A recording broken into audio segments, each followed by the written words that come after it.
1985 সালে স্বামী বিবেকানন্দের জন্মদিনটিকে জাতীয় যুব দিবস হিসেবে ঘোষণা করা হয়। এরপর থেকেই দেশজুড়ে স্বামী বিবেকানন্দের জন্মদিন হিসেবে এই দিনটি পালিত হয়ে আসছে। যুব সমাজের প্রতি স্বামীজির বার্তা ছিল ওঠো, জাগো এবং লক্ষ্যে না পৌঁছানো পর্যন্ত থেমো না। কাজ সম্পর্কে বিবেকানন্দের বার্তা, সারাদিন চলার পথে যদি কোনো সমস্যার সম্মুখীন না হও তাহলে বুঝবে তুমি ভুল পথে চলেছ। শিকাগোয় বক্তৃতা রাখতে গিয়ে স্বামী বিবেকানন্দ শুরু করেছিলেন ভাই এবং বোন বলে সম্বোধন করা। তারই বক্তব্য, জীবে প্রেম করে যেই জন সেই জন সেবিছে ঈশ্বর। চরিত্র গঠন সম্পর্কে তার বক্তব্য ছিল, নিজের ওপর বিশ্বাস না এলে ঈশ্বরের ওপর বিশ্বাস আসে না। তার কথায়, যেরকম বীজ আমরা বুনি সেই রকমই ফসল আমরা পাই। আমরাই আমাদের ভাগ্য তৈরি করি।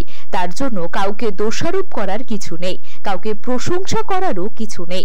সঙ্গে ভয়ডরহীন হয়ে এগিয়ে যাওয়ার বার্তা দিয়ে স্বামী বিবেকানন্দ বলেছিলেন, ভয়ই মৃত্যু, ভয়ই পাপ, ভয়ই নরক, ভয়ই অসাধুতা, ভয়ই ভুল জীবন।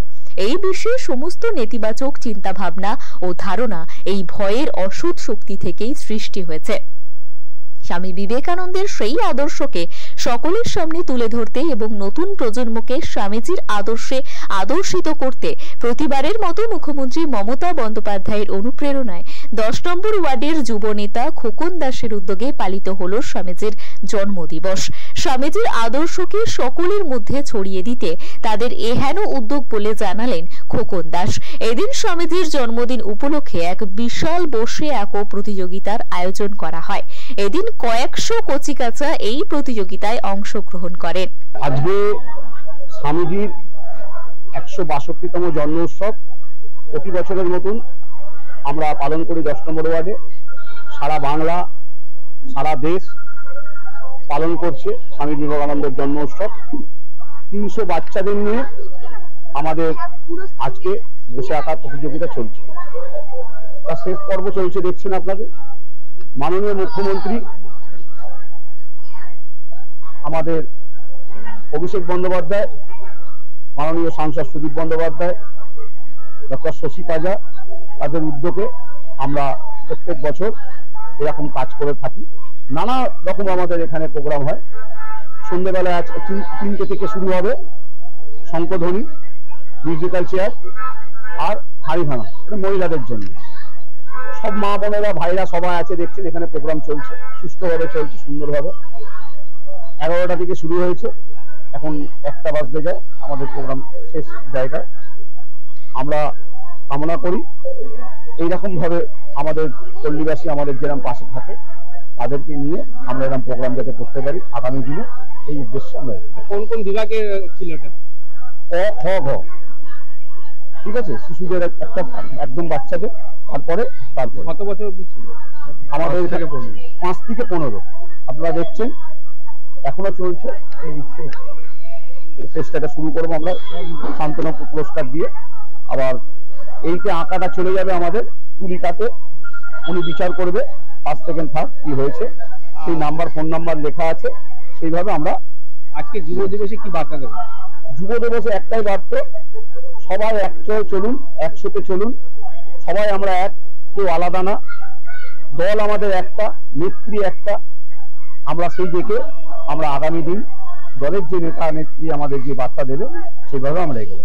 খোকন দাস মানেই মানুষের সেবক, এই অঞ্চলের সেবক। কারণ উনি একটা দল করতে পারে ঠিক কথা, কিন্তু মানুষের কে কি দল করে সেটা দেখে না। আমি আজকে দেখলাম, আজকে যুব দিবসে যে মানুষের বাচ্চাদের জন্য যে আঁকা প্রতিযোগিতা প্রত্যেক বাড়ি করে, শুধু আঁকা প্রতিযোগিতা সারা বছর প্রোগ্রাম লেগে রয়েছে। তার মধ্যে আজকে দেখলাম 9, 10, 7, 8 ছাত্রছাত্রীদের বই দেওয়া থেকে শুরু করে, এবং কালকে দেখছি সন্ধ্যেবেলা আমি এসেছিলাম, খোকন দাস দেখি চশমা তুলে দিচ্ছি। আমি অদ্ভুত, আমি এই ছেলেটা যে কি অক্লান্ত মানুষের জন্য করে চলেছে। আজকে দেখুন আমার কাজ থাকতেও আজকে এই সুন্দর অনুষ্ঠানে খোকনের পাশে আমি দাঁড়িয়েছি। কারণ মানুষের পাশে যে থেকে কাজ করতে পারবে সব থেকে বড় জিনিস। না, আজকেও তার ব্যতিক্রম হয়নি। আমাদের গত বছরও আমাদের শুধু যুব দিবসে আঁকা প্রতিযোগিতা না, আরো বাচ্চাদের জন্য খেলাধুলা, ক্রীড়া প্রতিযোগিতা, মহিলাদের জন্য ক্রীড়া প্রতিযোগিতা, এগুলো সবকিছু অনুষ্ঠিত হয়।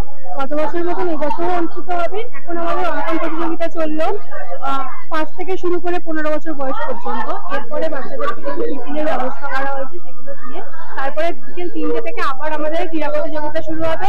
ক্রীড়া প্রতিযোগিতার পরে আমাদের যারা পার্টিসিপেট করেছিল তাদের সকলকে প্রতিযোগিতার প্রাইজ বিতরণ হবে। তারপরে ছোট্ট একটু অনুষ্ঠানের মাধ্যমে আমাদের অনুষ্ঠানটা শুরু হবে এবং সবকিছু এগুলো সমস্ত কিছু খোকন দাসের উদ্যোগে হয়। তিনি না থাকলে 10 নম্বর ওয়ার্ডের এই এত কিছু করা সম্ভব। Bureau report, channel 10।